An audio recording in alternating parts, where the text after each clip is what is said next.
Today I'm talking to Whitney Miner of Eat Plants and Prosper. Whitney is a plant-based chef, a certified holistic nutritionist, and a yoga instructor. Whitney helps transform people's lives with her delicious vegan food and her transformational workshops. Roderick earlier asked me, did I miss working in restaurants, like high pace, like restaurant kitchen, all that stuff. No, I do not at all. Did you work in restaurant kitchens? I always worked as a waitress. Really? That was too stressful for me. Yeah. It's that I'm not interested. People ask all the time, do you want your own restaurant? I know. I'm not interested. Right? I'm not interested in that. And I'm so grateful for the people who open them because I'll eat there. Oh yeah, I will. We need support. y'all. Yes, we love you. We love you. Thank you. I'm glad that you're in that space because I'm going to come and enjoy and support and eat your delicious food. But I do not want to be running. No. It's like it is nice to be like, we all have gifts in this world. We all like kind of stay in your lane. Yes. Because when you're young, you gotta want to see all these things. I want to do this. So and so's doing that. I want to be like them. Mm-hmm. But now as I've gotten older, and even social media can be so. I'm gonna hide my phone. Social media can be like so distracting, right? You like see what everybody else is doing. Yes. But that's part of maturity, being like, you know what? I'm doing what I'm doing. Yes. Yes. I know so much more like what makes me happy, like what my actual ambitions are, what I want to do with my life. Yes. And that's okay. Yes. I think we have to get out of thinking that it isn't okay to voice how you feel and what you want, especially if it's something that is what we consider counterculture, right? Something that may be out of the norm of what people would find typically, you should do at this particular age. It's like, who said there is one blueprint and one way to do life, right? Like we were all created as individuals. God created each of us and saw fit to have you here and amongst 7 billion people made one unique you. So why would there be only one way? One path. Yeah, right. That's true. It doesn't make any sense. None. And so I do think that, a lot of people are afraid of aging, right? But I feel so much more confident in my sense of self and what it is that I want for my life. Yes, as you age. Yes, and that feels very good. Oh, I didn't even know it was a cutie. She's looking wild too. She looked like emerged. She looked like I thought it was like a coat or like a pillow or something. Really? Literally, I just looked over and she's like, "Girl, please." She's so cute. Yeah, thank you. She's so cute. She woke up like, "Yes." What are y'all talking about? I hope you're not allergic to cats. No, I am not, and I am so sorry. I didn't work this baby up from a nap. Okay, she looked back. Don't worry about it. I didn't even know I forgot she was there. She literally looked back like, "Please, lady, you are so What loud. are you talking about? I'm sleeping." Seriously. Sylvia, you need to go outside, girl. Get some fresh air. I'm not kidding. I literally thought that was a pillow. Like from this vantage point, like all I see is her she's pretty so fur. Yeah, she's so cute. What'd y'all do for Mother's Day? I stayed in the bed all day. Oh, that was nice. I was like, I am not getting out of this bed. I had a private chef event on Saturday, so I already knew that I was not going to try to do anything on Sunday. So and I enjoyed it. I slept, took naps, watched some cooking shows, all the things. Nice. What about you? Well, let's see. Georgie cooked for me. Oh my goodness. Well, she didn't really cook. But she did bring me breakfast in bed. She's sick, so she's not gonna on the stove. I literally was like, what? We need her to have a kids cooking class, Georgie. She wants to. She actually wants to write a kids cooking book now. You have to let her. And I'm hoping, honestly, this summer, we shouldn't have planned her schedule so tight. We should have taken off 1 week to just be at home because she has all these things she wants to do, including she wants to write a children's cookbook. You definitely need she wants to. And you know what? If we sell it, we could pay for camp. So we could cancel 1 week of camp. We could do that. Yes. But she wants to so bad. And she has her own, her knife set and her cutting board. She loves it. And she's always loved it. But so what she did for my Mother's Day was I was tired, girl. She woke me up early. I was like, I want to sleep in. Right. You're like, I want my coffee in bed. Yeah. And so I said that. I was like, I'm not ready to get out of bed, Georgie. I just want my coffee in bed and my breakfast in bed. But I didn't mean get it for me. Right. I mean that would be nice. And she's like, I'm going to make you breakfast in bed, Mommy. Don't get out of bed. And so she went and so we have all of our nuts are in these big glass jars. And she brought them one by one to me to open. like 3 different ones. And I opened them and then she brought them back. And then she made like a trail mix. And she put it in a cute little bowl on a plate, like a platter. Okay. And then she took pumpkin seeds and made a heart with pumpkin seeds. Oh my goodness. And she put shells in my nuts. Come on for the plating. From She's the like, just so you know where this came from. Yeah. This is a professional chef tip right here. You show what's in the dish with the garnishes. Exactly. Come on. So yes, that is. And she brought it to me in bed. So sweet. And then and dates. It had dates in it too. So dates and pecans, walnuts, almonds, and pumpkin seeds. And then she went and made my coffee. Now I have an espresso machine, so she couldn't actually foam the milk. Yes. But she brought me my coffee. Oh, it was so sweet. And then I had the energy to get up and actually make her breakfast. Because otherwise I was like, girl, let me go back to sleep. I'm tired. I'm not ready to wake up. Yes. But you were in bed all day, got to recover from your... So tell me about you're doing private chefing. Yes. What was that like? A private chef work. It's been amazing. I did not know that I was going to go this route. I actually always wanted to be a chef, like even back in high school. But I wanted to go to college too. So I went that route instead, and I kind of circled all the way back to it in this moment. So yeah, right now I'm primarily at this retreat space called Paradise Park. It's owned by a Black woman. It's like an 8-acre riverfront property. It's gorgeous. It's Where like a is retreat. this? It's like Douglasville area. Really? Yeah. Yes. So you would love it. You have to come out. I would love to. Yeah, we have to figure out how to get you out. Wow. There. We need to meet Savannah anyway too. It would be great. Wow. So yeah, it's been amazing. It's been an amazing experience. You know, I'm really cooking, serving Black women in a retreat spot, and I'm just like, this is like so amazing. So yeah, we had a guest come out. Her husband wanted to buy her a package to spend the whole day at Paradise Park. She got a massage. Wow. She got a Thai stretch. She got a facial, and then I was providing the food for her. So I was cooking there on site. It was amazing, and it's beautiful, incredible. Yeah. And so, how long have you been doing that? It's been probably about since December. Yeah. So I'm really enjoying it. It's kind of a dream come true. I'm not gonna lie. Like if I had to like script this out, I couldn't have written this better myself. Really? Right? About something that fits and feels very aligned with where I am now. Yes. So they have an amazing garden there. So I'm cooking farm to table as well. So yes, it's a good vibe. I feel like I have heard about this. Yes. What's the Savannah? Yes. I feel like I've heard about it on social media, I'm sure. Because that just sounds so cool. Yeah, Paradise Park. Yep. And is it all year round? It's all year round. You can come out all year round. And now it's such a beautiful time to come because the garden is getting just just crazy with like all such good ingredients. So we got okra coming and like all this other good stuff that I cannot wait to get my hands on. So it's been good. Oh my God. Yes, you have to come out. Yes. I would love to come out. Yeah, okay. So what did you go to school for? I went to school for communications. So that's what I got my degree in. I had a minor in African and African American studies. So that was, what I decided to study at the University of Michigan. I thought I was going to be like VP of advertising at Nike. Like that was my like goal when I was coming out of school. And, I did go into advertising and then stayed there for a while and then crossed over into marketing. So I spent the majority of my corporate career in marketing. Right. And then how did you end up transitioning to what you're doing now? So 2018, I went plant-based. So that was kind of the start of everything. I was honestly went plant-based for health reasons. I was not feeling good. I wasn't feeling my best. And that had kind of basically been the case my whole life. Just a lot of sickness. Started getting migraines when I was 7 years old. We had no idea what was going on. So that was like, I've never heard of that. Yes. 7. Both of my children also. So I just was used to being sick. They were debilitating migraines. Like turn the lights off. Like, you got to sleep this thing off. So I started taking medication for it. I just wasn't feeling good, just sick all the time. And so I decided to go plant-based because doing research, how to get your immune system built up and all of that.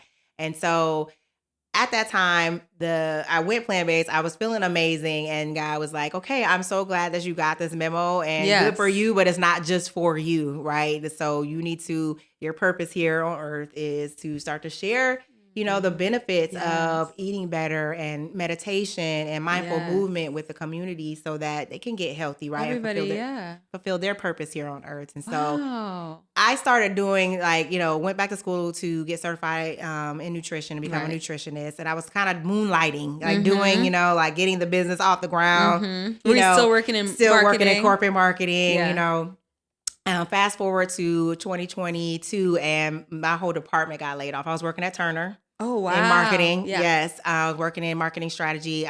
Turner, it was a very good place to work and amazing people there, but I knew that it was like right. TV is changing. Yeah. Traditional media. Right. Everything was kind of shifting, and it's like corporate America with all the buyouts and layoffs and everything. It just was wearing thin, right? And so my whole team got laid off. God was like, "Don't you go get no another corporate job." Wow. Like, and you had to listen. Right. You had a kid in college at the time. And she had just probably started by that point. Just started college. I'm like, I have a kid in college. Like, what do you mean? Like, don't go to school. I mean, don't go to school. Don't get another job, And so I said, you know what? I'm going to go out here step out on faith. And that's how Eat Plans to Prosper got started. And so I've been working it full time since 2022. It's been something. Wow. But we're still here. 3 years. 3 years. Okay. Yeah.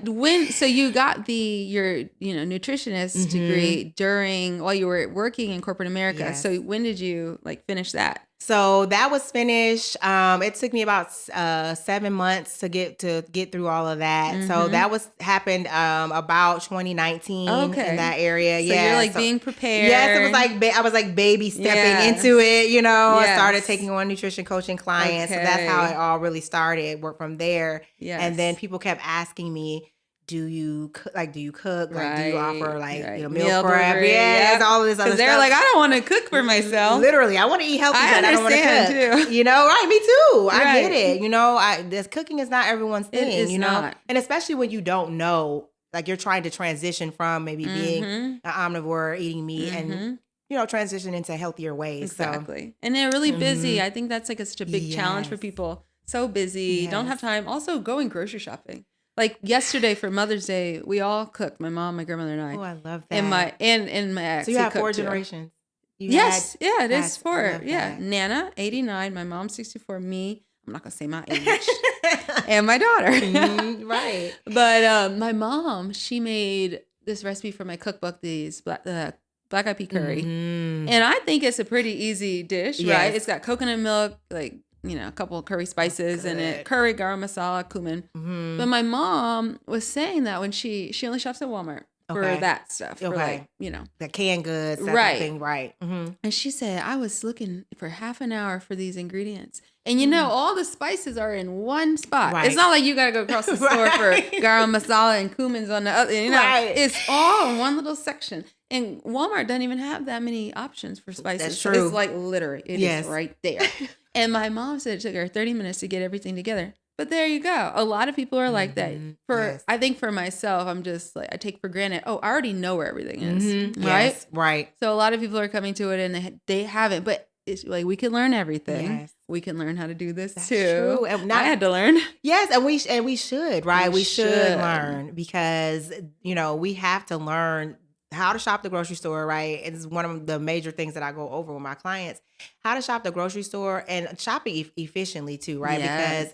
And I think we need to learn that for our own health, right? Yes. We need to learn how to read these nutrition labels because they are putting all types of everything in the food. And so we need to get more adept at it, but it's not something that we are you get the one little health situation that you have in elementary school where teaching you about the food pyramid and I that's remember all, right, exactly. I remember we did that. Right. Literally. But the crazy thing is I do remember the scare tactics, the smokers. Remember we had to watch the video, the lady had the thing. Yes. Ooh. I remember that. So I know not to smoke cigarettes. Right. But all the nutrition stuff, I don't know. I have no idea. I know now, but they really didn't teach us enough. You had that food pyramid, I think, or some people 5 food groups, right? Yeah. And now they have My Plate. Yes, which I feel like is a little better, but still. Yeah. I think it's a little better to visualize. To be honest. I agree. Yeah. I agree. So, but that's all you learned. You didn't learn how to read a nutrition label. You did not learn how to, look at this is the bulk price. So this is actually, even though this looks like it's more expensive per ounce, you're getting,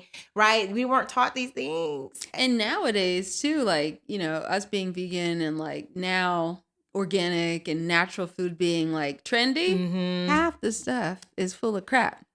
This packaged food is generally the problem. Yes, literally is the problem. Yes. You know, we have one of the least regulated food industries in the world. Yes, I know. They're allowed to put anything in our food. Literally. Anything. They stuff that is banned in thousands China, of other Europe, countries. Yeah. Exactly. Canada next door. Right. Exactly. And they are, you know, and companies will change the ingredients, you know, for those areas and then feed us. Yeah. You know, you can look at the label of Quaker Oats in Canada and it's totally different than what they put in it here in America. It's so sad. It's so sad. So we have to know better. We have to. Yeah. That's one of my biggest things, like just with like actual, we need to know better. We need to be able to do better. But for as far as like who is going to know better, I think we need to also outlaw those things, like just like Canada, just like the EU, because most people in the United States, they're not gonna learn. They might eventually, but like we need change today. Yes. And like these children, I know personally, I have children in my life who eat terribly junk food all the time, and their parents aren't going to read those labels, and they just like they eat that food. Yes, like of course they're gonna let their kid eat it. They eat it themselves. So I think these things need to be outlawed to protect children who don't have any other. They don't have any power to decide and to choose. The parents are gonna buy the stuff. They're gonna buy Cheetos and Captain Crunch and whatever anyway. So we need to take out the most harmful chemicals that are in those products. Right. In my opinion, because people like us who are super like trying to do this education, we're into nutrition, we want to learn more. Of course, we're gonna do it. Right, we're gonna know. Right, but it's not about us. Right. We have the options. I couldn't agree with you more, and I think one of the things is that we just have too much trust, right, for the food products. Yeah, you're like it's on the shelf. It must not be too bad. It's not poison. But it literally is. Literally is, guys. And like if you don't know that these things are a problem, right? Like so I agree with you. Like, why are we even putting them in the food in the first place? But it's linked to the healthcare industry. They making money off of us. A lot of money. So much money. Yeah, it's all connected. It's all linked together. And it's so sad that this is like, we start them young. Addiction starts when you're a little kid. Yes, I'm telling you. I was at my daughter's lacrosse game when she was in high school a few years ago. And there was a little girl. She probably was maybe like 3 or 4. She was drinking a full-size 20-ounce Coke, like a full-size 20-ounce Coke, and had a bag of Skittles. Like that was what she was snacking on. And I was just, that was literally my face. Like literally, I was just like, but like you said, like that's how she's growing up. That's the norm for her. And we have a problem here in this country. 1 in 5 kids are obese. 1 in 5 kids. Wow. Like when I was growing up, like you could kind of name, like you remember like there were a few. Right. Now 1 in 5 kids. Wow. We have a health crisis Seriously. in this country. Yeah. Wow. Yeah. And it's so sad. We have to turn it around. But I think like just generally for me, I'm similar to you. Like when I decided to change and do like this sweet potato soul and this like help people be vegan for a living. Yes. It was God. It was an epiphany. And it was like, you're benefiting from this, right? You need to share it. Yes. Because I do think that this is like having these conversations and like sharing cooking for people, nutrition advice, all of these things that we do. I think that's the best thing we can do, because I think if we show up with positivity, it looks like people are hearing and people are making changes. Like we might not be able to change the whole world. Who was that? Hot Rod? He said it stopped raining. I'm gonna go out here in these streets. He said the sun is out. You riding? Oh my God. What was I saying? I was just saying basically, like this is our calling. We have to do this. There's like this thing about, vegan living. I don't know. Like back in the day, I became vegan in 2011, and it was like I worked at a vegan restaurant, and we were all like kind of hippies. But when I became vegan, I really became like much more clear-minded. I'm getting like positive energy from like source, I just like felt like I stepped into like a new way of being. Yes. Right? Yes. This positive energy. Yes. So it's like, you got to share it. Like you got to show up and keep sharing that. Yes. I have keep saying this. Going to keep saying it, that healing creates capacity. And so when you start to heal yourself on a physical level, right, it starts to create capacity for you to heal things, right, on a spiritual level, on an emotional level. So you can be receptive to those positive vibes, positive. Not only are you ingesting, right, life-giving food to you, you are healing yourself physically. And so that has created capacity for you to heal, right, Ooh. evolve and grow. And so that energy, like you said, and people Yes. I didn't realize it. That's how it started for me. And maybe if you look back, you might think that, okay, maybe that did happen for me as well. Like you start to heal yourself on a cellular level. You have capacity for others. And so, right, Wow. we have to share. Yeah, That's put what that we on a call here. t-shirt. Yeah, right. Healing creates capacity. I love that. That is so true. Yeah, it's true. Okay, so let's go back to so your whole team gets laid off. Yes. At Turner in 2022, Yes. and you decide to step out on faith and fully go all and eat plants and prosper your business. Yes. What was it like what was that like at first? You know? Scary. I mean, honestly, like I'm like, there's no faith walk like when it like it's just you and God out here, you and Source. Like, okay, you told me to come out here. Like Right. how is this going to come together? And so it was definitely very scary, and I did not realize that entrepreneurship was going to really create the need for me to also continue to heal and evolve from some things, right, as well, right, because you have to be able to negotiate contracts, right, you have to be able to when you're talking to clients, be comfortable talking about your sales process and your prices, right, you have like the sense of self and worthiness that you have to have when you're stepping in this space.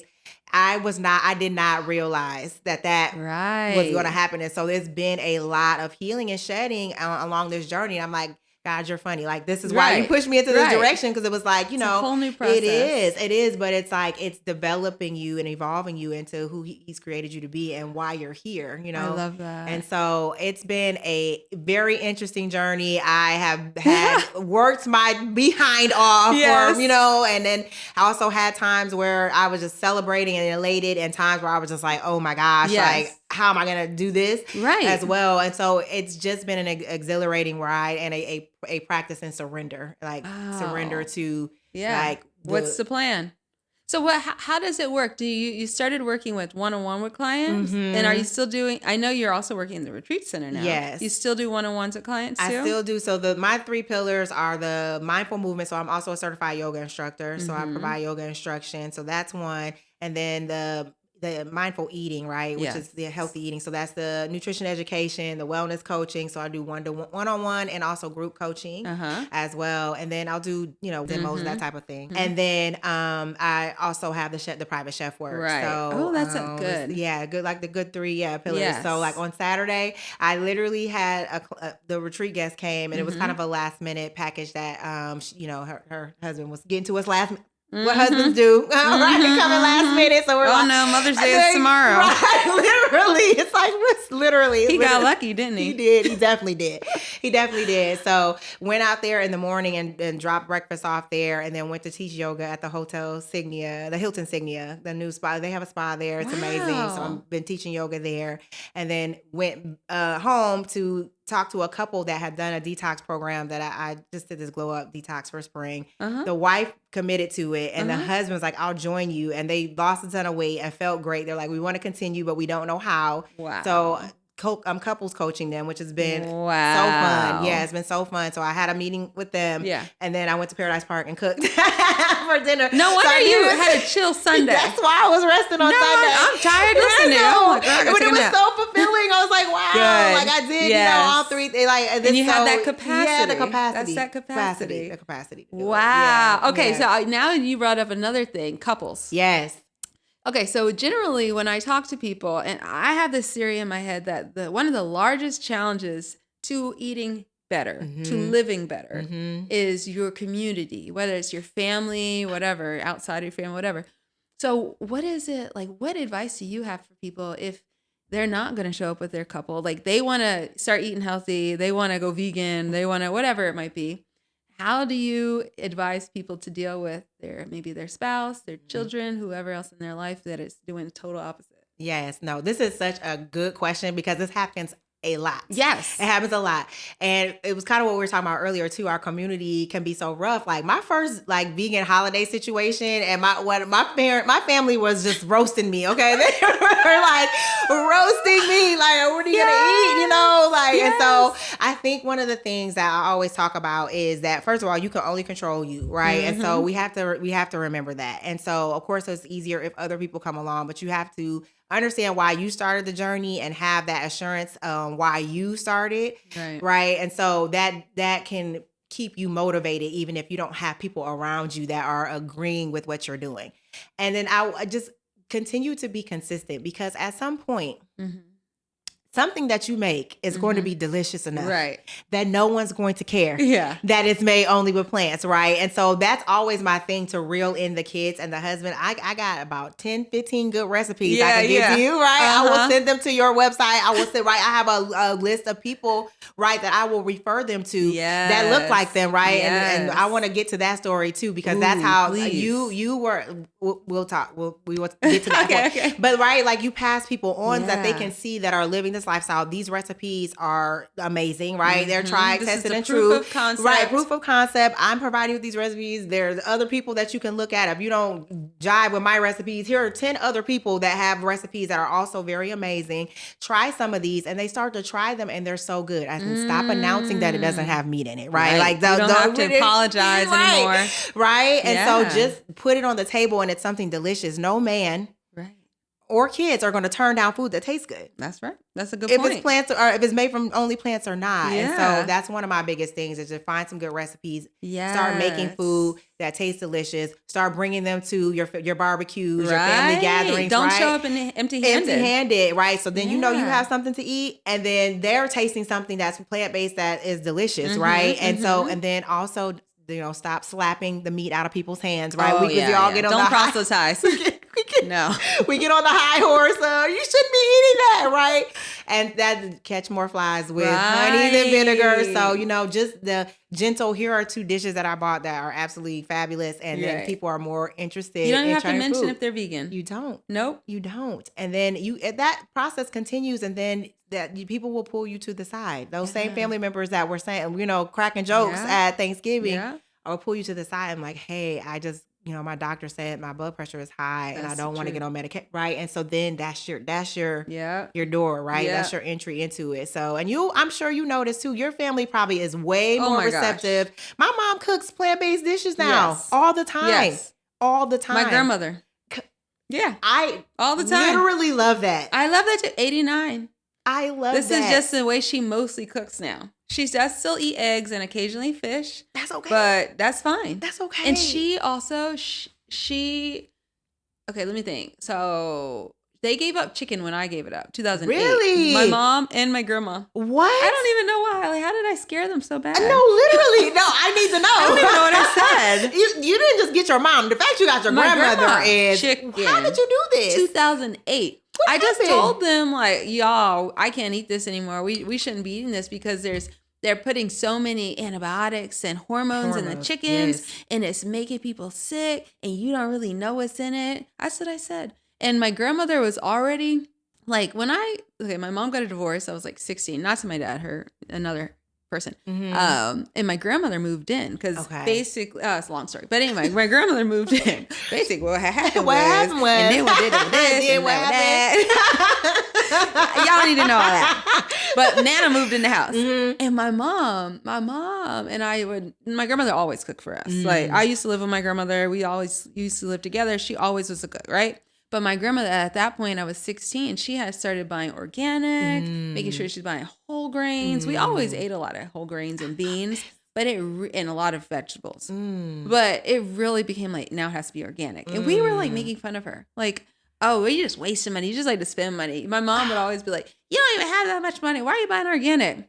So my grandmother, she was onto this before really we were. That is so And then wild. once I started was like talking about this chicken, she was like, she already had a foundation of like, wow, I have heard like chemicals and, GMO and all this stuff. So I think that's what, and so my mom, I think I got her on like the chickens in cages thing. Yes. Because she hates birds in cages. Okay. Like my mom has not had red meat since she was 12.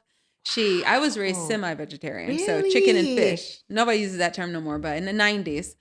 But yes, because my mom gave up red meat because her father was a hunter. Okay. And it like turned her off. Yes. And so they already were, I'm only a product of them, basically. Right. Like, I didn't start this. This is why you're a chef. Your grandma cooking for you every day is exactly why you're a chef. Okay. Okay. Yeah. That is. Even yesterday, Mother's Day, she cooked the whole thing. I only cooked 2 things. What y'all have? Isn't that terrible? No, we had a whole terrible. Thanksgiving feast. It's not terrible. It was like Thanksgiving. Your grandmother is not. It makes her happy. It does, and she's not chasing around a 7-year-old. Nope. So thank you. Yeah, I mean, so you're allowed to be tired. Thank you. And it's okay that you provided some dishes at all. Okay. So let me tell you what my Nana made. She made potato salad.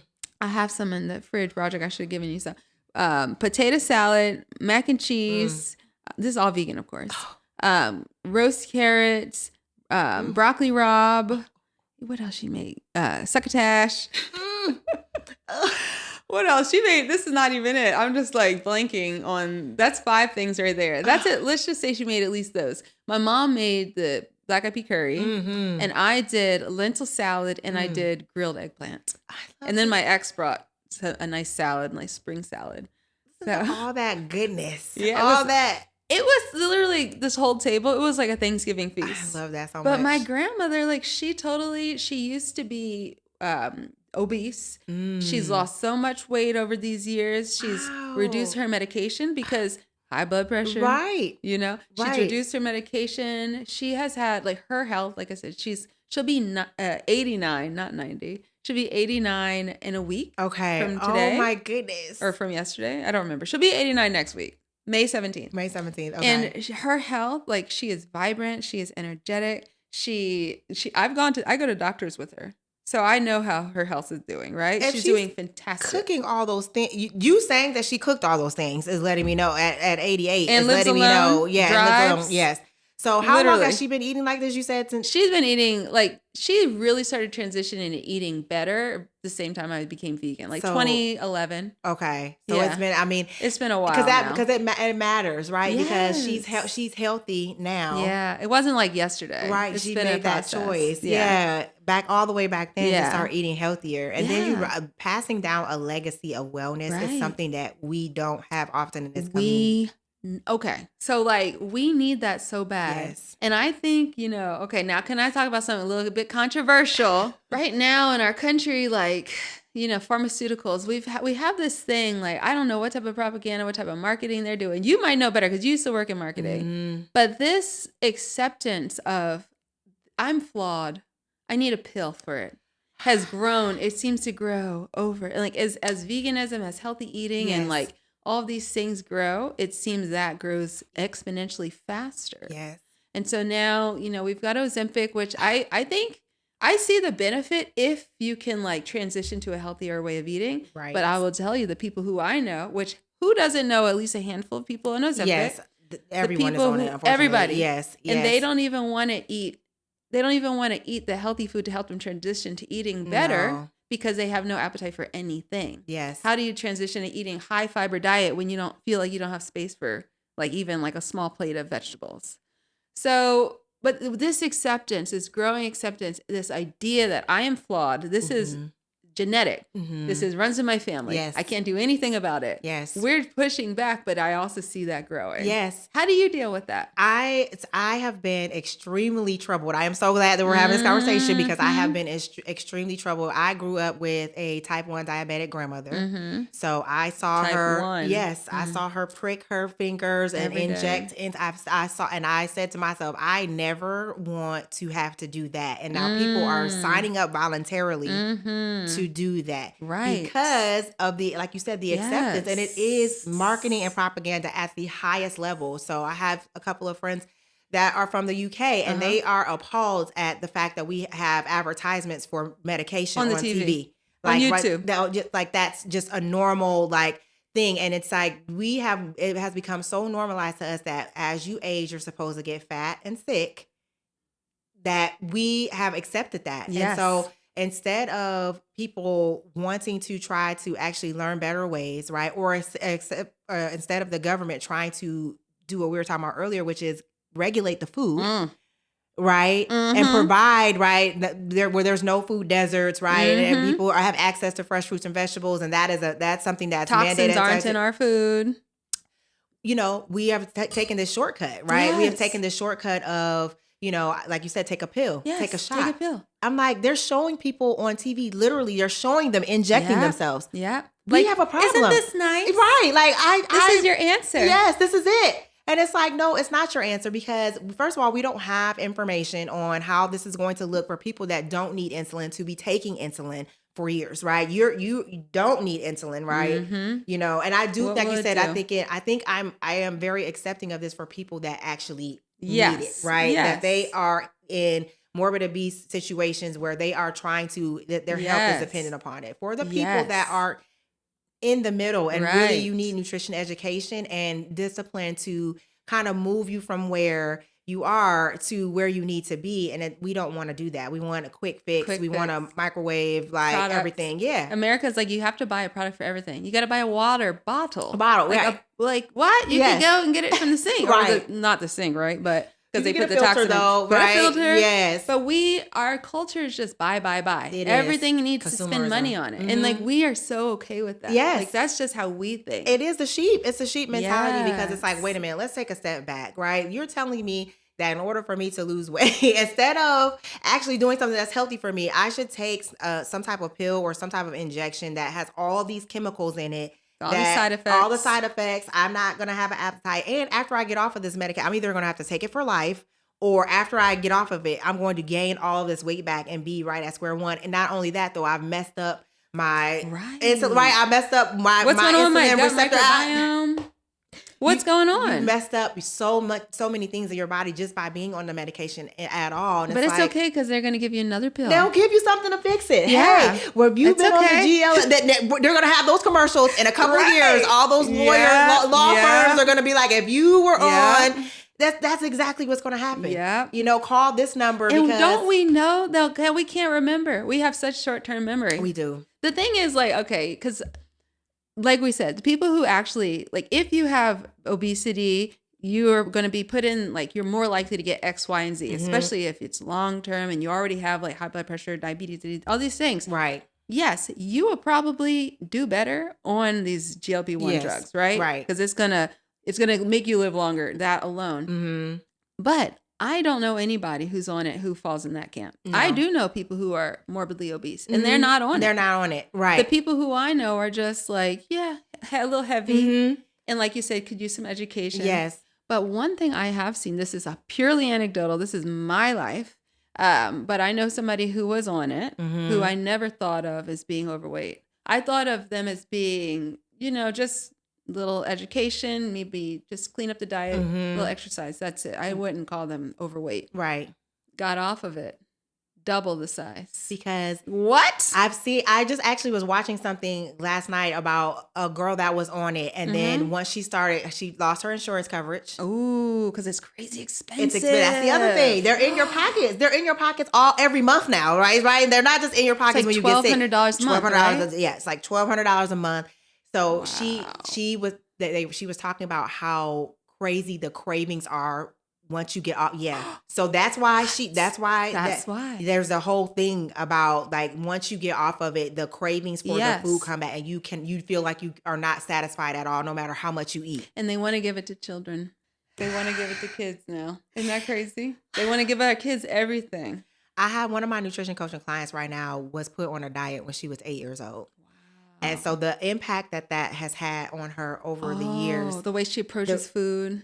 And so if you start giving kids this type of medication, right, and you're messing up so many things in their bodies, they're too young for this. And we have, again, no research, no evidence, right, that this is something that should be given to adults, let alone children, for the long term, right? And so it's just as wild, like what we're willing to do. Instead of, we want to do everything other than what we should do. Right. Why is that the case? Right. Nature's like, we provided you with the answer. Source is so smart. He put the medicine in the food, and all we have to do is eat it. And we're like, let's make stuff in a chemistry lab to eat instead. Right. It's like, what is that? That's it's absolute madness. Crazy. But you're right, though. You're absolutely right. That is so crazy, though. I mean, like, I just did a video recently. I posted it last week about fiber. Yes. Because I've been doing... Oh, you did? Yes. I've been doing a lot of stuff about protein, only because it's like, you know, I want to give people what they want. Yes. But then I was like, I don't want to give them what you want right now. Because what you really need is fiber. It's fiber. I keep saying it, and I'm like, this is, again, a marketing thing. Yeah. Right? Because we have been marketed now to believe that protein somehow is higher than fats and carbs. And that is absolutely not the case. All of the macronutrients are equally as important as the other. But because it's an easy marketing thing to be like, this is high protein, this is low fat, high protein, low carb, high protein, right? They get you to buy more stuff, right? We believe that. And we think Americans are not protein deficient. No. But only 7% of Americans are getting the amount of fiber that they need. 7%. And the amount is 35 grams, right? Yes. Yes. Which I calculated mine, and on a random day I got 60 grams. Mm-hmm. And I didn't try. I ate a bowl of fruit and some oatmeal for breakfast. Mm-hmm. But that's the thing, is that about 65% of the American diet is all processed food. And then like a 30%-ish is we're eating meat. Mm-hmm. And then we have 12% or so that is actually plant-based food. So, and of that, like the large percentage of the plant-based food is like an apple and an apple pie, right? But this is from the USDA. So this is like the USDA, Department of Agriculture. Right. They're putting these stats out there that, so it's like ketchup and French fries are like the majority of what people would consider they're eating vegetable, plant-based foods, right? And so that's the only place you're getting fiber. You're not getting fiber from meat, right? And you're not getting it obviously from processed food. Right. So we are just terribly deficient, and I'm with you on that. It's like, yes, everybody's like protein. Right. You're not protein deficient. Right. You probably are fiber deficient though. How can we make fiber sexy like protein? I feel like we need to. Protein is sexy because there's like this. It's obvious for men, right? Right. It's like strong, but now somehow it's also become sexy for women because it's like a weight loss and like. It's important to be strong. It is important to be strong. It is. But you don't need 150 grams of protein to be strong. That's the thing, is that we are overdoing it. Like, we don't need that. You don't need that much. And I'm like, you are getting, so I have this protein calculator that I give to people all the time. So I'm like, I just want you to understand. So someone your age, your weight, and your activity level only needs this amount of protein a day. And it's not what you think it is. Wow. And you're probably getting it in breakfast. Right? But what you're not getting is any type of fiber at all in your diet. And so that's really what's going to help you get this weight off, right? You know, so that's what's going to help keep everything functioning in your body as well, right? Pushing things out of your digestional tract is something that we all need to do, because people are carrying around so much waste. The excess hormones, the waste that turns into, causes cancer. Yes. The actual, the doo-doo. Yes. I was telling Broderick that I think it's my great-great-grandma. I don't remember who it was. The doo-doo. The doo-doo. You had to get it out of you. Get it out. You just 5-10 pounds of waste just in your... I used to have, what they call it, what's it called? Not irritable bowel syndrome. Something like that. Colitis? No, just, maybe it is IBS. Okay. I don't remember. It's just, I think it is. I can't remember because it was so long ago. But before I became vegan, because I was allergic to dairy, so I would get constipated a lot. Like, I had this crazy relationship with my bowel movements. Yeah. Because it was like, I hope I can go today, because if I can't go today, my whole day's gonna be screwed up. It's gonna mess with my mental, because I'm gonna feel bloated. I'm gonna feel like icky. I'm gonna feel like I am carrying around 5 pounds of waste. I'm gonna feel like I the toxins. I used to get headaches, all this stuff. Yes. And for me, I was eating a good fiber diet, especially. So what happened was I started eating mostly vegan. Okay. And I was still having these issues, but I wasn't totally, because I'm allergic to dairy. I did not realize that. I was eating maybe once a week dairy. And I still had these issues. Tearing you up. Still. Yes. And I was thinking it cannot be the dairy. I'm eating one yogurt a week. How could it possibly? Because. Right? Yes. And then I gave it up. Yeah. And you found out. I never had those problems again. But the thing is, to carry that much waste around is so uncomfortable, and it really has an impact on your entire life, your psyche, your mood. Yes. That's maybe why I felt like I've connected to Source after I became vegan. Yes. Because I cleared myself out. I mean, seriously, your gut is your second brain, and so if it's not clear, right? And there are things in there that are blocking it physically, is going to be blocked energetically as well. So like you said, the downloads, your intuition, like all those things are being blocked because physically, literally nothing is moving and flowing the way that we should. And I mean, we all are lactose intolerant, right? And there's some people are way more than others. There are people that literally, like you said, have a severe allergy to it, but no one ever paid attention to it because you're just told to eat meat and not meat, but drink milk, and like have ice cream and all these other things. And so it's normalized for your stomach to hurt. Yeah. I remember when I used to eat ice cream, I would get like my mucus like would be so crazy, like, you know, in my nose and my throat. And I would just be like, you know, that's just normal. Like you just think that that's normal. It's like, that's actually your body is being inflamed and there's mucus being produced after you have these dairy products. Because, I remember that. Yeah. You're not, we're not baby cat. Like we're not baby cats. Literally. Like we're not. I thought by the time I became vegan, I had been interested in health for 4 years. I was on my journey for 4 years before I became vegan. Really? I literally thought I had a faulty gut. That's all I thought. I just, you know, it's like, this must be just me. Because I'd been to doctors and for not my whole life, but at least probably since I was like 12. That's a long time. Yes.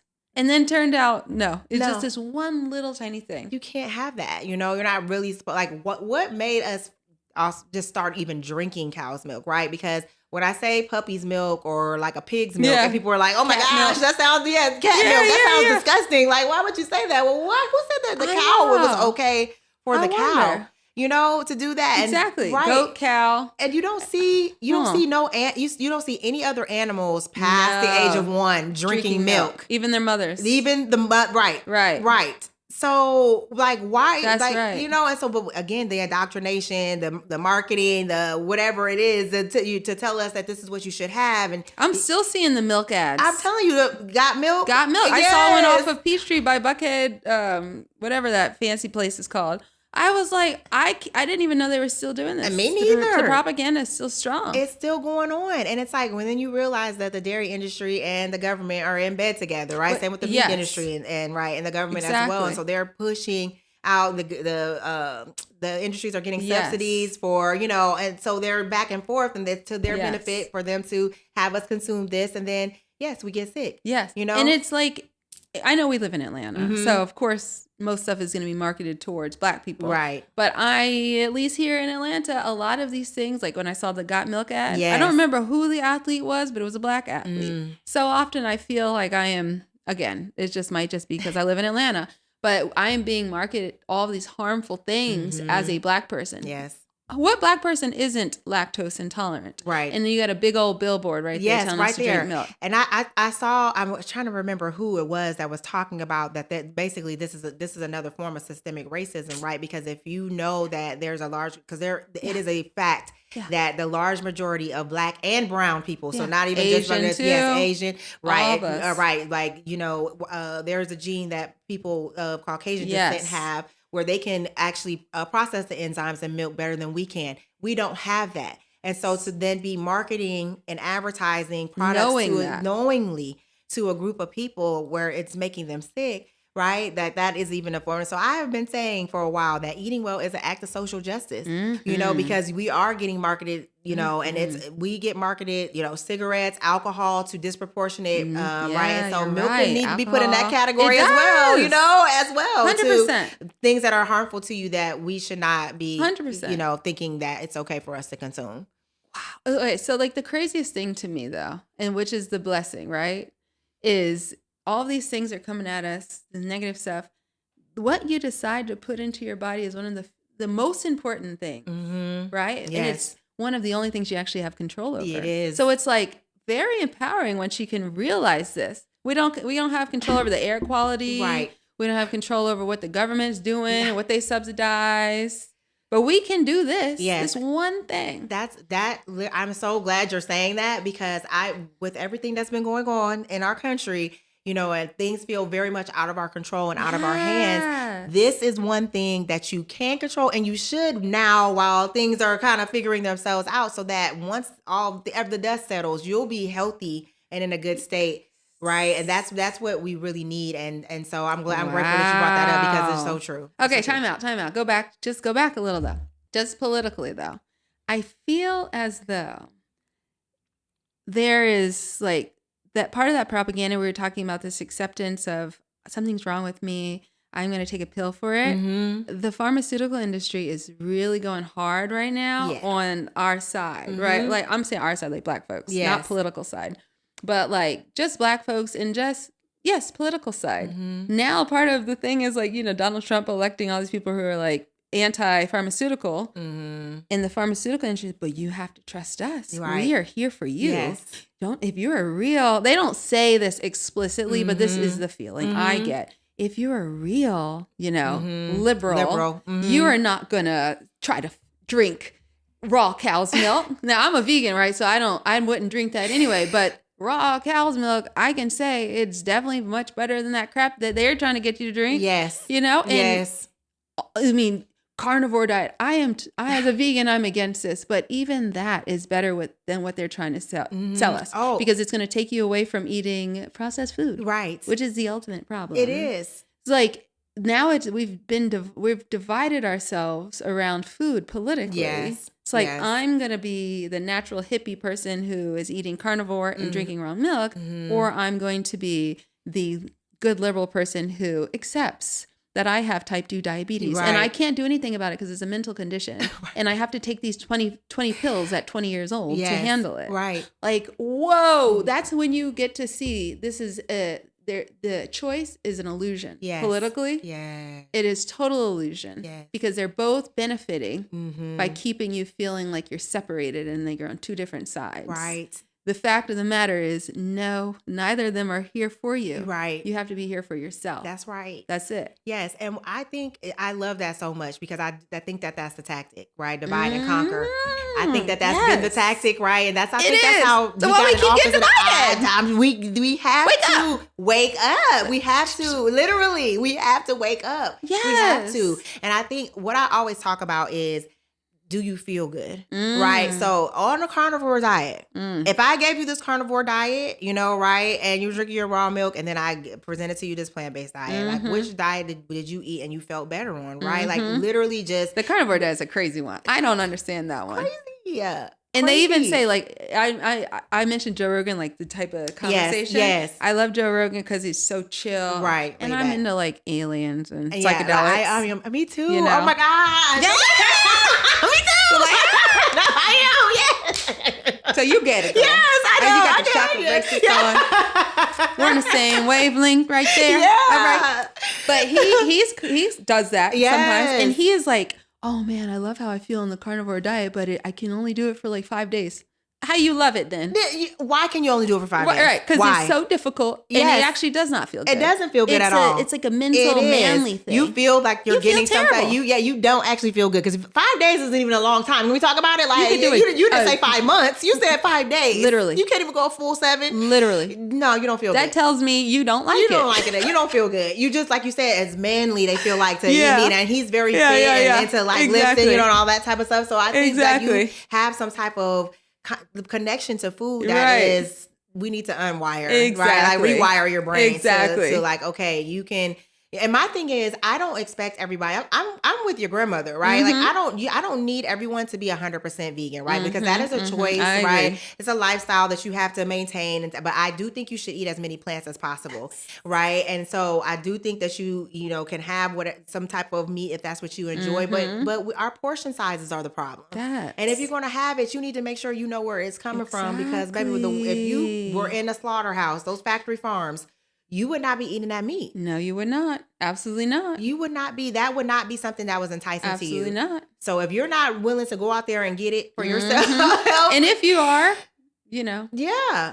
I respect that far more than people who go to the grocery store and buy meat. You have no idea. So somebody will say, well, your grandmother ate meat. My grandmother ate meat, and she lived to be 97. They ain't eat that meat. It wasn't. It was not that meat. Butcher. They knew the farm. Or like my grandfather, he was a farmer. Yeah. I mean, he was a hunter. He was a hunter, literally. I can't argue with that. I can't argue with that at all. But that meat was way different than what we're exposed to. Exactly. Now is crazy what they're doing. It's so crazy. And then they're like now with the egg thing. The egg thing is a whole crazy thing. They have all this like it's a health issue. And then now we're like, oh my God, how am I going to survive with no eggs? You're worried about the price of eggs. You got to remember the reason the price of eggs are so high is these eggs are unhealthy. Like they have to kill millions of chickens, like wipe them out because of the spread of bird flu. Like, and you worried about, you want to eat more eggs? Well, you're worried about that. And I said to myself, well, when I went into the store, never did I think that I was going to see the price of eggs is more than the cost of just eggs in the store. Yep. Like, right? Right? This is wild. Literally. You guys are willing to pay $10 for a 99-cent carton of eggs because the connection to, and so I have realized how much the psychology is involved, especially in the one-on-one coaching space. Like you realize how much psychology is involved because Joe Rogan has a connection to meat. These people have a connection to eggs that even if it's not healthy for you, or you know it's not healthy for you, and these birds may or may not have the bird flu, and you're worried about eating the eggs. There's something, right? Like there's something that needs to be rewired here because this is not healthy for you. Yes. And we have known for years our meat is banned in other countries. Exactly. They're not going to take our chicken in any other country. Exactly. Because it's washed with chlorine and everything else to prevent all of the nastiness that's going on in the factory farms. States. Yeah, the factory farms. And you're still okay being like, I have to have that. Right. That's an addiction. That is an addiction. No wonder they don't let you have it in different countries. Like, what else is in it?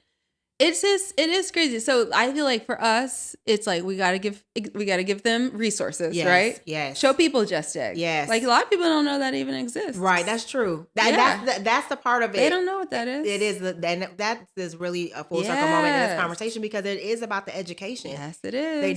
They don't know other alternative and other ways, and so I think that's been our mission. Yes, Go get that Sweet Potato Soul new cookbook. Please do. Okay, because recipes in there that are good, right? That you don't have to do the guesswork, you know, and so, then they can call me to help them go to the grocery store and shop, right? Exactly. The grocery store tour so people understand where to find these things. Like you were saying, where are these things located? Because that's the biggest hurdle for a lot of people, spending 30, 40 minutes in the store trying to find ingredients. But the more you do it, it becomes second nature. You didn't wake up at 7, and you can't send Georgie to the store and be like, okay, expect her to know where everything is, right? Exactly. She has to learn by going with you, just like, so it's the same thing when you're as an adult. Transitioning, right, to plant-based. You have to learn. So true. Right? I think generally we have to, as adults, remember that, and just like, it's a daily practice. Mm-hmm. We are still learning. Yes. It's okay. We make mistakes. We fall off the wagon. Our goals don't work out the way we want them to be, but this is a journey and we are still learning. In life, that's just what life is. Yes. We don't have to be so rigid and it's a choice. Yes. It's really a choice. Do you know Michael Singer? Why is his name? He wrote The Untethered Soul. Yes. Okay. I'm obsessed with him. Okay. I listen to his podcast. Every episode at least twice. Ooh. Really? Okay. I'm definitely checking it out. Yeah. You will love it. Okay. And he always talks about, he's talking about spirituality, but he always talks about, people want to say, oh, I don't know how to deal with life. I don't know how to, make these changes. I don't know how to react better. I don't know how to not hold this, whatever happened to me when I was 5 years old. Right. Now I'm 50. I don't know how to let it go. Yes. And he's always reminding us, you can learn. We're not, like you say, you didn't know how to cook right away.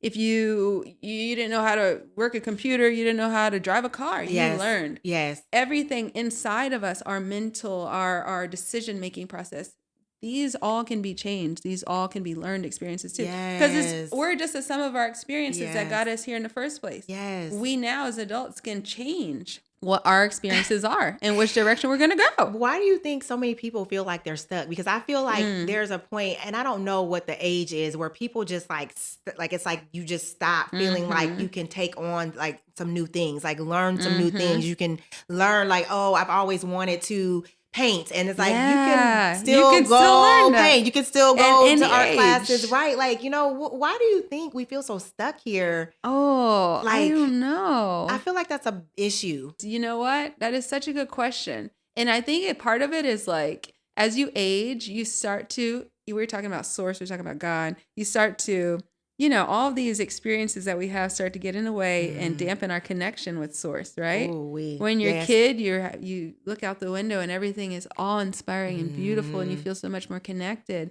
And so it's just a natural process of the average human to start to become, like blocked and like disconnected. We can no longer hear that source and God behind, like inside of us. Yeah. I think that has a lot to do with it because we lose our sense of awe. We start to feel we're getting distracted by our family lives and our work and our expectations and politics and this and that. Religion sometimes. A lot of times religion. It's like, this is how it is. Yes. And we start to like, everything is outside of us and we're no longer connecting inside. Ooh. Don't you think? Yes, I think that is like one of the best, right, like descriptions for what happens is that you start looking externally instead of internally, and also though that you lose that sense of like wonder, right, of like, and so if we could approach things with that curiosity, right, that beginner's mindset instead of I'm afraid. I just feel like we're so fearful. Like, I'm afraid to like put myself out there and try something new, right? Yeah. This is what I know, so I'm just going to stick to it, even though I'm being called and compelled to evolve out of that or grow. And it's like, we just get so fearful. But I love what you're saying about looking externally instead of like making sure that connection between us and source is fortified as we continue to age. And I keep saying that you start aging when you lose flexibility in your mind and in your body. Period. That's it. Exactly. So I want like conversations like these are so important to me because I wasn't exposed to this type of conversation where you need to keep yourself open and anything is possible and go fulfill your dreams, right? If God gave it to you and source spoke this into you, you need to go fulfill that even if it looks scary or feels awkward or uncomfortable, right? And so we miss out on the opportunity to really live fulfilling lives. And I'm with you, and I'm grateful to have met somebody else that feels like, that physical healing and eating well and starting to heal yourself actually is like, right? It's not just for body goals, it's for spiritual activation, right? Absolutely. Yeah, yes. Before I became vegan, I started practicing yoga in 2008. Okay. And that was that first connection to like your feet on the ground, and they say ground yourself, and that was the first like actually I think I feel something coming up. You know what I mean? Energy. Yeah, right. It's not just like this is not just like the ground. I start to realize that everything is like, technically everything is vibrating. Yes. Like I start to feel a vibration, right? Right. And then you realize, oh, actually all this energy is moving through me. So I think most of us just like, that's not our culture. Imagine if that was the world we lived in though. And if we weren't so attached to all of our ideas and like, I believe this, you're wrong if you believe that. Imagine if we were just like, oh, you believe that? Wow, that's interesting. That's an interesting perspective. And it's not a threat to me that you feel that way. We're all going to be provided for. Yes. Because nature provides for everybody. Yes. The pie is not limited. It right? is not. And I always think about, they always talk about like how many humans are on the earth. There's 8.5 billion or something like that. Humans on the earth. We're not going to have enough food to feed everybody. But we do have enough food, like just humans like feeding animals, right? Right. In factory farms. Yes. There's way more of them than there are us. Yes. But even look at all of the birds and the bees and the ants and everything. Everything is provided for in abundance, regardless how many of them there are. We don't need to control everything. Yes. Right? And it's like all this, the control comes down to politics. Yes, it does. And like geopolitical things. And like we as individuals, we forget that those things are just like false systems. Yes. And they're like currency, right? It's like meaningless in a way. It influences our lives, but it is not the truth. Right. Right. Right. And we fall victim so much to it's that what you said externally. You're thinking that is more real than what you have going on.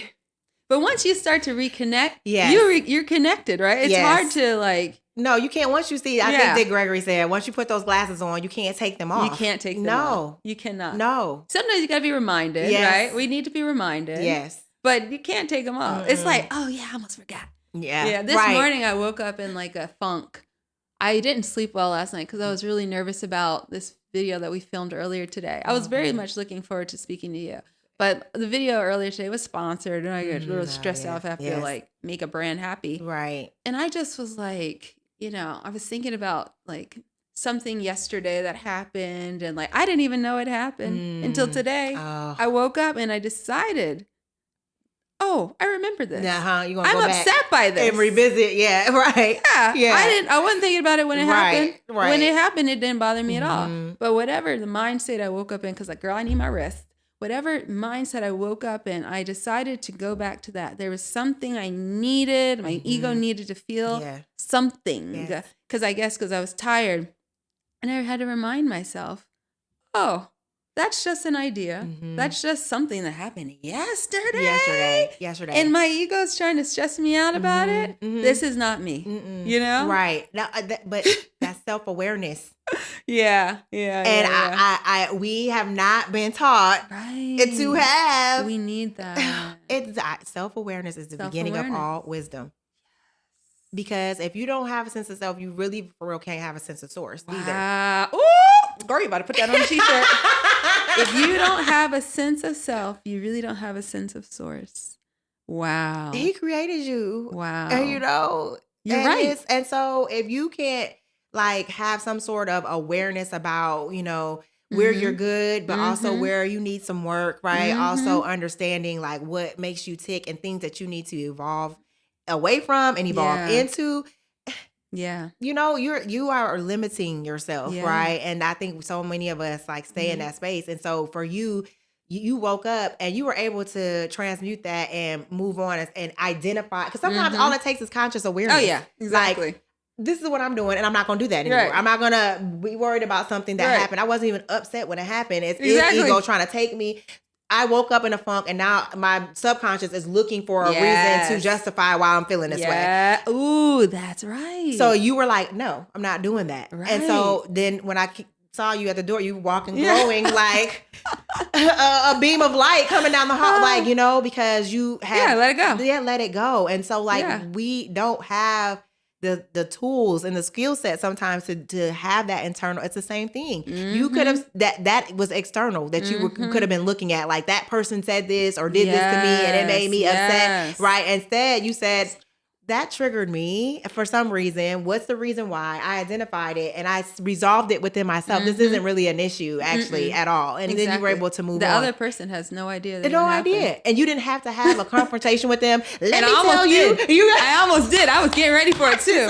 She had the phone. I was getting ready. Yes. I was like, I can't wait till I was like rehearsing what I was going to say. What you going to say? Everything. And I'm going to let her know. I'm going to let him know this. And it's like, actually, this is not even worth the energy. Absolutely. Okay, for a 6-year-old, I was trying to talk to my daughter about this because, I wanted her to learn spirituality from like this actual personal connection with God. And so she told me I made her scared. So I was like, oh no, because, I'm like talking like big, I'm a yogi. She's going to appreciate this. She's going to appreciate like she's later, right? Later on. Yeah. And actually sorry, I did not mean to interrupt you, but I don't want you to stop doing this because she will meet you where you are. She will. So I think some of the problem is that we do try to kind of keep them in a box where this is how you should be thinking at 6 years old. You're teaching her higher level thinking that is outside of the box, and that's going to not do anything but pay big dividends. Yeah. So keep doing that. Okay, good. Sure. Well, what I ended up doing the next day, I went on ChatGPT. I said, ChatGPT, can you explain? I said Michael Singer because that's my man. That's your guy. He is famous enough for ChatGPT to know who that is. Yes. Okay. And ChatGPT said the greatest thing. So I want to share this just in case for people who are listening, who are like, oh man, I don't know how to let go of my thoughts. Yes. I used to have depression, clinical depression, from 17 to like 21 on meds and all that stuff. And I remember it's funny, it's like a different me because I can remember being in that state. Yes. And I remember how I felt, but it seems so far away and so foreign because it was all like mental, right? Yes. It wasn't like I really and I think one of the things that got me, the thing that got me through all of that was I have always been able to connect with source. Yes. And I could always hear it. Even if it was like a little voice far in the back. Yeah. I could always hear it. And I could hear it a little, I listen a little bit. And then the noise of just like the mental noise would be over it. Mm-hmm. But I believe that is what got me through it. Yes. But the ChatGPT basically described it like the thoughts that come through. Mm-hmm. And this is not ChatGPT making this up, okay? We're not going to give ChatGPT credit. It's a reminder. Right. Yes. Think of the thoughts as birds flying by. You're in a treehouse. Your brain is a treehouse, and you're sitting up there, and you are, connected to source. Like, you are the witness, right? Mm-hmm. Yes. And you see the thoughts come by. We cannot stop our thoughts. Right. It's so hard to Yes. try. Like, I've meditated, done hypnotherapy, all this stuff. And it just like, I can go, I've always been like one of those people who's like, I could probably easily be like hypnotized. Yeah. Like, I'm one of those people. Okay. So I can like drop out, right? But the thoughts still come. So they said, think of the thoughts as birds. So they're just flying by through the window and you see them. You don't have to jump on the bird's back and fly away with them. That is so good. Right? Yeah. You don't have to go Girl, with we it. be riding them birds to the ground. Yeah, we're like, oh, what's this one about? Let me jump on. Where are we going? You're right? Yes. And then the other birds are still flying by, but you're not seeing them because like, I'm focused on this bird. Yes. This bird said, somebody said this thing and it made me unhappy. And I don't know where it's taking me. And then now it's 5 years later.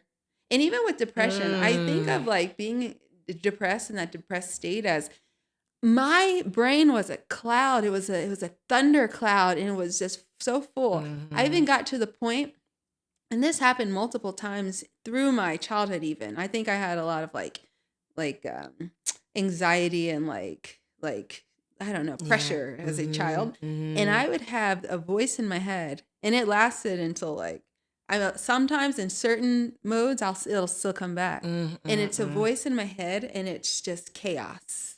It's just like, I can hear it, and I don't know what it's saying. I can't make out any words, but it's just chaos is the only word for it. So I think of depression as like, it's just a cloud. And now I'm just like, I just surrendered to this. Yes. And but I'm still here. I'm still sitting in the treehouse. Right. But I'm like, I'm just surrendering to this.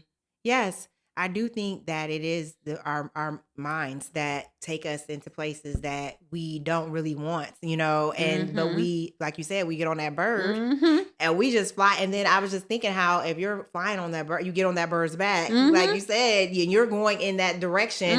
You're not, like you said, you're going far away from where you're supposed to be, and you're just still on it. Like you said, 5 years later, it could be that you've gone down and your mind has taken you down. And so I do think that there's so much work that we need to be doing in terms of affirming ourselves and understanding ourselves and really doing the work so that we can start to turn just see thoughts as thoughts, right? Yes. Like you said, it's just a passing. See it as a thought. Yeah. It's not us. Yeah, it's not us. It's not, and it can, literally I have started to say out loud, like, oh no. Like, right, I don't want to go here. Cancel. Yeah.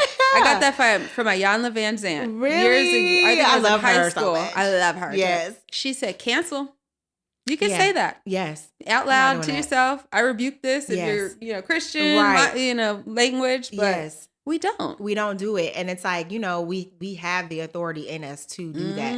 And again, so this feeling of powerlessness, like this has been a theme, right? You feel powerless. You don't feel happy. You feel stuck, and so you will play those same themes in your mind over and over again and not allow fresh new thoughts to come in. And like you said, that's that disconnection from source, right? Because when you're in that state, you can't hear him clearly, right? And so one of the first things you said was about clarity that comes when you start eating healthier, right? That is a real thing. Brain fog starts to leave. That's for real. Yeah. And then so a lot of this is all of this is tied together, right? Yes, it really is. And I think we have to really try to be committed to doing the work to continue. Like this is a lifelong thing, This is not like I reached this destination and now for the next 35 years I don't have to grow or do anything else. It's like it's a practice. It's a daily like improving yourself and mastering self is a daily and it's the only reason we're here. Exactly. It's the only reason we're here.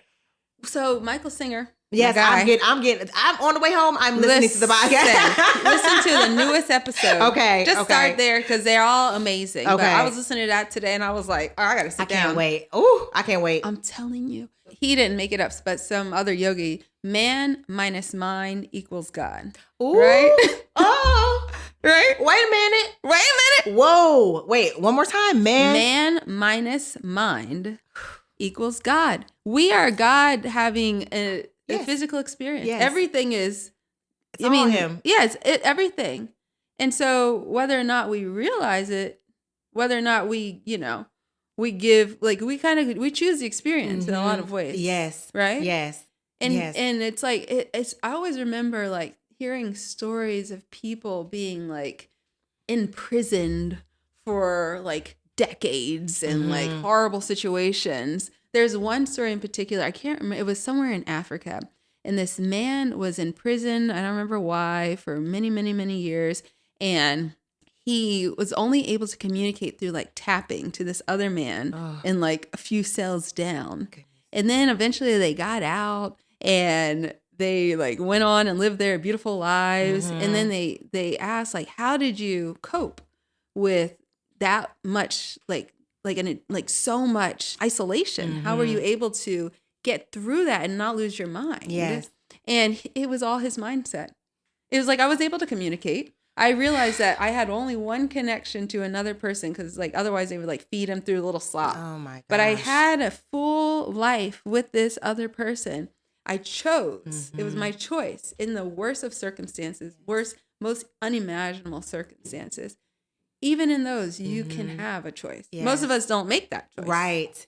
That really is what the challenge is that we don't make that choice. I don't think a lot of us have been around people that are peaceful. Thinking back, it's like, what examples have we seen of women that were at peace, were restful, felt like they were loved, supported, and poured into, right? Like they, our mothers, our grandmothers, our aunts, a lot of them, all we saw was stressed out and worked herself to the bone and to the point of exhaustion, right? Like that was the normal for them. Right. And so we don't realize, and has not become normalized to us, that we can rest, that we can be at peace and live peaceful lives that feel fulfilling to us, because we haven't seen that modeled out at all. Right. You just seen strong Black woman trope, right? Like that's always been right. Yep. And we can be strong, but you also can be soft too. Yes. Right. And so going into that space, right, and like thinking that way and actually trying to build a life around this. I walked into your space and I'm like, it's peaceful in here. You can feel it. Right? You can feel it. Yeah. And a lot of us don't have that type of environment. Right. We haven't seen it. We don't know how to do it. And so I think that we need to, conversations are so important, because this is why you want to heal, right? Yes. Because it feels good in here. Just walking in here, I'm like, this is a peaceful place, right? Like, this is why you're doing the work. Exactly. So this is why I'm able to do it. Because it is coming from a place of peace. Right? And you're passing out, Georgie, instead of Georgie seeing her mom being frazzled constantly all the time and, working a job that she hates and in a relationship that doesn't feel fulfilling, and struggling and just surviving, right? She's seeing a mother that is thriving. Right. She's seeing a mother that is filling herself with nutritious foods and prioritizing her own health, right? She's gardening in the back with her mom. And it's perspective. Yes. Too. Because you see, like I remember myself, let's say like 10, 15 years ago, I could have imagined, like if I had thought of myself today, right? What I wanted was very different than what I have right now. And now when I'm here, I'm like, oh my God, I live the dream life. It's perfect. But it is perspective, right? Because I play tennis and Chastain. For people that don't know, Chastain is like fancy rich area in Buckhead. And I drive there and I'm driving by like $10 million mansions the whole time. It is very easy to make a choice to decide, you know what? I don't have enough. I need that $10 million mansion. Right. And all this peace, everything that you build up can go right down the toilet. Right. Because you've decided that what you have isn't enough. Yes. And so what if no matter where we are coming from, remember I mentioned the guy in prison who was able to communicate with one other person. If we can see what we do have, even if it's just a little glimmer of hope. My Nana always says, where there's life, there's hope. No matter where you're coming from. Because I don't want people to be like, oh, of course it's easy for you to say. Literally, wherever you're coming from, if you can have gratitude. Yes. And see where you are and see from what I have right here in front of me. I don't need to change the world. I don't need to have a $10 million mansion. I don't have to, everything doesn't have to be perfect overnight. But what do I have right here? Do I have control over? Right. And that I can find peace with and I can be grateful for. and I can realize I don't even have to change it. Right. So much of our stress is like trying to get someplace else. Right. And we already have everything we need right here. Everything we actually need, because the $10 million home is not going to guarantee that you're happy in it. Like, that's the challenge. And I think so many of us are chasing bags. Right. And then you get the bag and you're like, yeah. Now I gotta keep the bag. Right, gotta keep the bag. Right? And I was happy that I got it, but then afterwards you go back to wanting something else, wanting something more. There's no gratification or gratitude, and so it comes from the connection. It's all coming from here, no matter where you are, no matter what's going on around you, inside. It doesn't matter. It's all coming from here. Absolutely, I could not agree with you more. And that what you said about the connection to self and the actually connection to source as well, and us losing that, right? And I think that is where the big problem lies. The further we get away from childhood, right, the less of ourselves that we actually feel comfortable becoming a lot of times, or being, right? So people told us, don't do that. You shouldn't be like this, be like that. Yes. Right. And so we internalize that, and we just lose our sense of self. We can lose it becoming a wife. You can lose it becoming a mother, right? You can lose it, I know chasing a career. I'm going to say, I'm just getting ready to say, I know people's whole life that are built around what you accomplish at a job. And they're not trying to downplay that, because that is a beautiful thing, but are you fulfilled? Right. Exactly. Ooh, so beautiful. Before you go, I want you to, let's see, if you could have any advice you've given a lot of advice. I feel like you have really like there's some minds have been awakened today listening to this. But what, if you could think of the most common question that people ask you and what answer you might give them. Most common question is how do I transition, right? Okay. How do I get started? How do I get started, right? Yeah. And I always just say, just start where you are, first of all. So a lot of people are not into cold turkey. If that is your ministry and you can cold turkey something and you could just quit everything tomorrow. One of my friend's moms did that. Like, she went plant-based. It was like, I made the decision, and the next day I never ate anything else, right? A lot of people are not like that. So just start where you are. It could just be, right, a meatless Monday, start off with meatless Monday, that's a great one. Right? And then start increasing to that you have one meatless meal a day, right? So, breakfast is always really easy, because people know you could do oatmeal, you could do smoothie, right? Very easy to go plant-based for that, until you start to increase it more and more, right? And it's just one step at a time, right? You don't have to go from A to Z all at once. Just start where you are and take a step.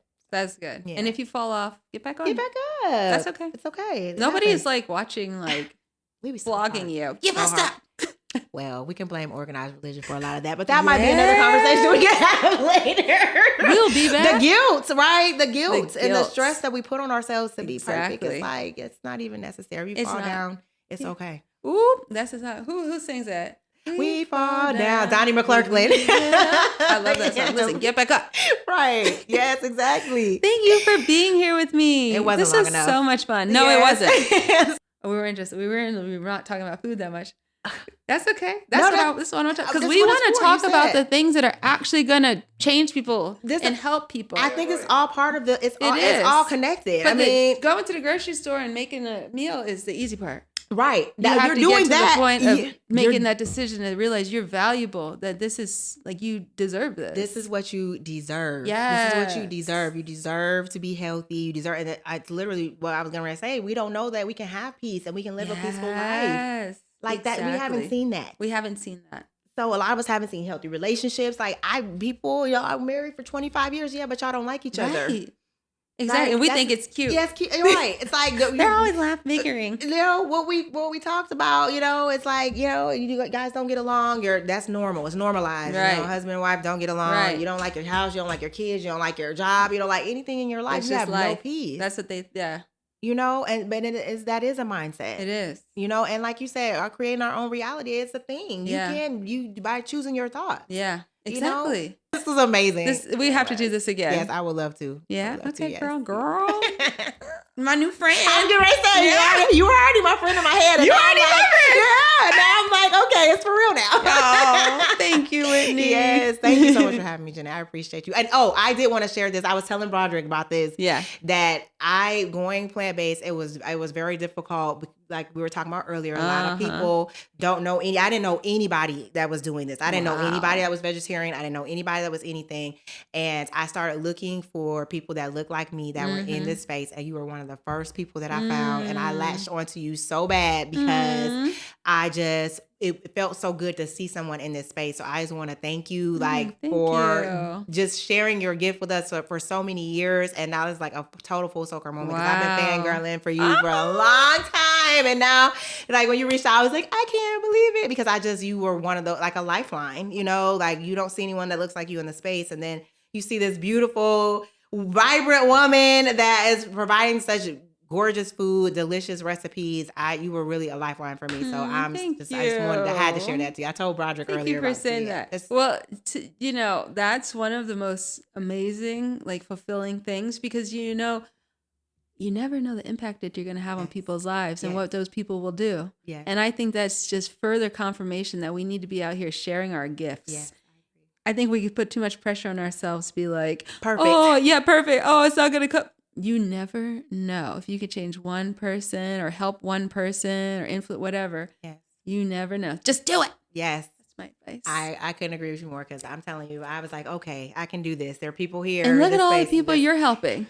Listen, that's my point in sharing that with you, right? Like you drove the point home. Like you have inspired, right? I don't even know how many. If you are watching this and she has inspired you, please leave something in the comments to let you know because you were inspiration for me, and so I know there are thousands of people that you have already inspired. So I just appreciate you and I'm just grateful for you because you know, what if I didn't see you? I might have been like, well, maybe this isn't for me. Right. That's a good point. You know, that's a good point. Yeah, I'm grateful. That's a good point. Yeah, thank you. Okay, before you go, one more little thing though. Okay. Where can people find you? Yes. Okay. So my website is eatplantsandprosper.com and then my Instagram is eatplantsprosper. That's where I'm most active. So okay, perfect. See you guys there. Yes. Thank you so much. Thank you. All right.